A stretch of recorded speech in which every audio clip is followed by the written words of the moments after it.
সরকারের জায়গা থেকে আইনগত যতটা পদক্ষেপ নেওয়া সম্ভব ততটুকু করা হয়েছে। এখন উনি বলছেন যে উনি নিজেই আসবেন, তো নিজে আসলে তো ভালো।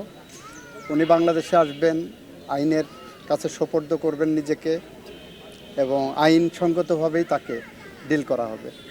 এখানে আমরা আইনের ব্যত্যয় ঘটিয়ে কোনো কিছু করব না।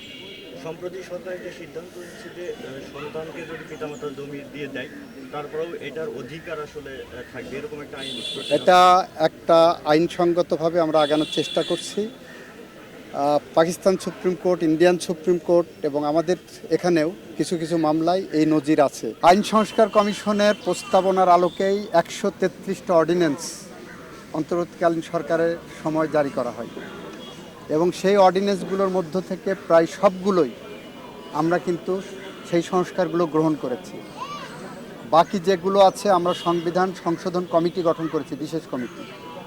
সেই কমিটি জুলাই সনদের আলোকে আমরা সংস্কারগুলো এগিয়ে নেব। জুলাই সনদের আলোকে সংস্কার এগিয়ে নিয়ে যেটাগুলো সংশোধন করা দরকার আমরা সেগুলো সংশোধন করব।